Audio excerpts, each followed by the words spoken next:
Ada yang negara yang lebih kaya dari Indonesia? Tidak ada. Kita punya 7 kekayaan alam yang tidak dimiliki oleh satu negara sekaligus. Pertama, kita punya emas di Mimika. Bukan hanya di Mimika, semua Indonesia ada emasnya, tapi terbesar ada di Mimika. Tahun 2007 saja, The Mining International itu menemukan bahwa kekayaan Freeport itu 6.255 miliar dolar satu tahun. Hitung Bu, Ibu yang bisa ngitung nih. Biasa ngitung uang Bu ya. 6.255 miliar dolar kali 10.000, tahun 2007 dolar 10.000. Berarti berapa? 62.550 triliun rupiah satu tahun tuh. Bisa untuk membayar hutang luar negeri kita hanya dengan penghasilan Freeport satu tahun. Faktanya, siapa yang menikmatinya? Bukan kita. Yang kedua, kita punya cadangan gas alam terbesar di dunia.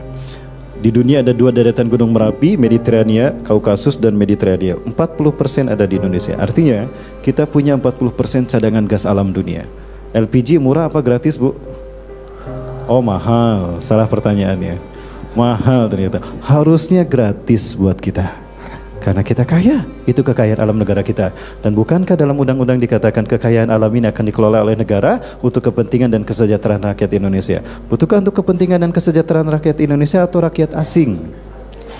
Ah, itu dia Bu. Inilah demokrasi Bu. Ya, imbasnya pada politik. Political system kita sudah dikendalikan oleh one government in the world. Itu tadi. Baik. Kemudian one economical system, sistem ekonomi kapitalisme. Kita tidak bisa mengatakan murni bersih dari riba, tidak ada. Rasulullah SAW menyatakan akan datang satu masa, sayati zamanun ala nasi fi akhir zaman hum ya'kuluna riba. Akan datang satu masa pada akhir zaman nanti manusia pasti akan memakan riba. Kalaupun tidak memakan riba, mereka akan terkena debunya. Bapak Ibu, uang kertas itu ada debunya. Itu adalah debu riba. Walaupun kita tidak bertransaksi dengan uang kertas tadi untuk transaksi riba, untuk transaksi syariah tanda petik, tapi uangnya masih uang kertas. Itulah alat sistem ekonomi Dajjal. Pemerintah kita tidak mencetak uang. Uang itu dicetak oleh Bank Indonesia. Ini jejak Belanda di Indonesia. Belanda pergi, 2 jejaknya masih ada di Indonesia. 3. Jejak pertama adalah Freemasonry, yang kita tahu Freemasonry, pusatnya di Pekalongan. Yang kedua ISDV, yang kemudian berganti nama menjadi PKI. Masih ada kan? Masih ada. Itu jejak Belanda Bapak Ibu. Dan yang ketiga The Javas Bank. Ya, para bankir Eropa, Yahudi, Belanda. The Javas Bank diganti namanya dengan Bank Indonesia. Itu juga. Ya, The Javas Bank, Bank Indonesia. Punten, ada karyawan Bank Indonesia sini. Nah, Bapak sekalian, Bank Indonesia lah yang mencetak uang. Uang itu dicetak sejumlah angka RAPBN yang diajukan oleh pemerintah Indonesia. Bank Indonesia tidak bertanggung jawab pada pemerintah kita, tapi bertanggung jawabnya pada International Development Bank atau IMF. Ya, maka dicetaklah uang sejumlah RAPBN kita. Nah, pemerintah mengedarkan uang itu kepada kita sampai ada di saku kita kan. Nah, maka setiap orang yang menyimpan uang kertas di sakunya, di kantongnya, artinya dia siap membayar bunganya, karena bunganya per lembar Bapak Ibu. Bunganya itu dari per lembar. Maka ketika kita menyimpan uang kertas di dompet kita, kita siap membayar bunganya. Itu riba bukan? Riba. Kalau mau terbebas dari riba, gunakan dinar dirham.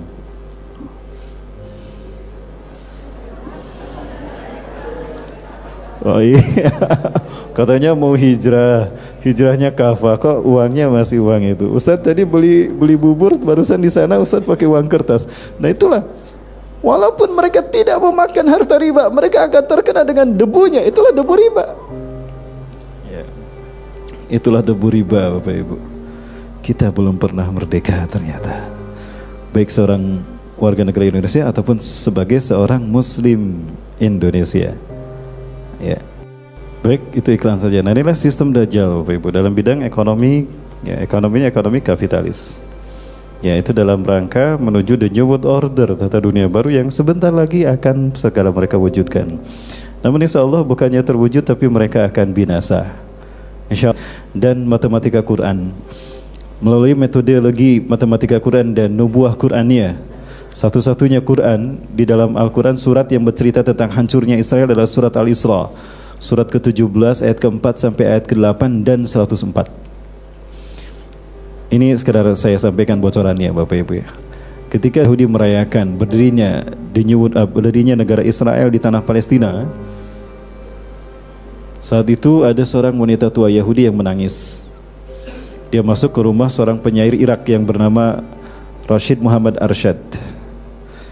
Nah, ke dalam rumah Rashid Muhammad Arsyad ini masuk seorang wanita tua Yahudi sambil menangis.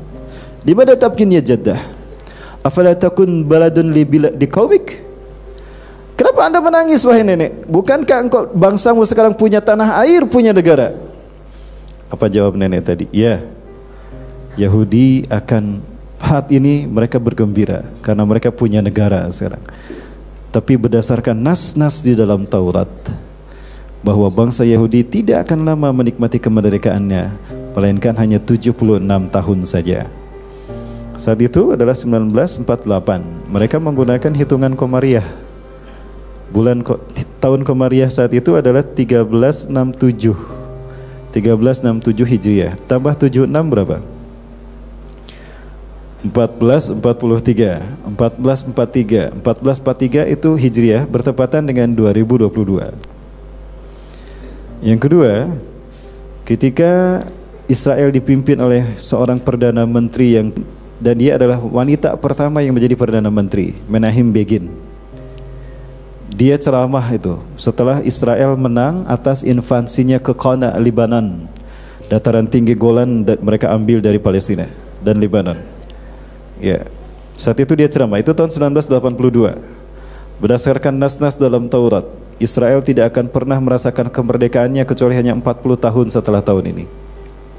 1982 ditambah 40 berapa? 2022. Mereka tahu itu. Bahkan saat saya berkunjung ke Israel, seorang tour leadernya mengatakan pada kami, "This is the Ben Hanam Falay," kata mereka. Ini dalam bahasa Arab ya, mereka mengatakan hadhihi hiya wadi jahannam alladhi yusamma Israiliyun bin Hanam.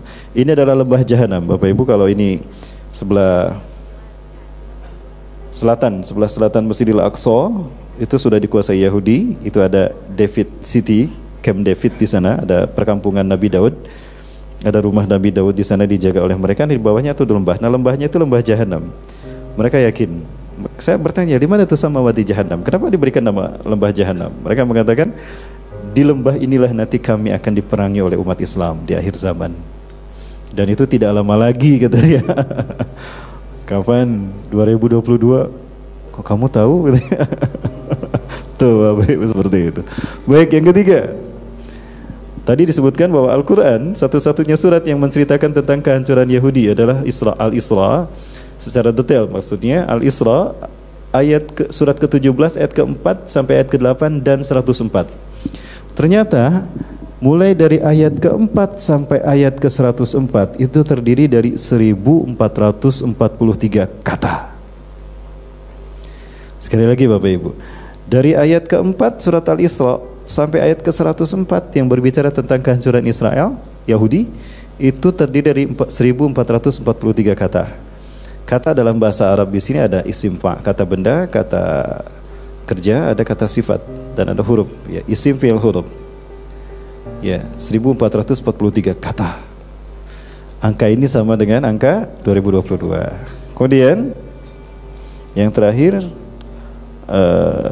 ada teori hisabul jumal yang digunakan oleh para ahli sejarah dan ahli bahasa, dari ahli matematika, ahli bahasa, ahli sejarah, dan ahli tafsir di Timur Tengah. Salah satunya adalah Dr. Bassam Dahajarar yang beliau sempat datang ke Malaysia. Di Malaysia beliau lama ada seminar saat itu. Mudah-mudahan beliau masih hidup sampai sekarang ya, dan beliau berada pejuang Hamas. Nah, beliau menyebutkan teori ini selalu menghasilkan angka yang sama ketika menghitung manuskrip peninggalan Yahudi yang dulu. Selalu lahir angka 1443. Ini Bapak Ibu sekalian satu stimulus yang kemudian dijadikan sebagai sebuah aksioma oleh Dr. Bassam Nahajaror dan menjadi judul bukunya. Akankah Israel hancur tahun 2022 berdasarkan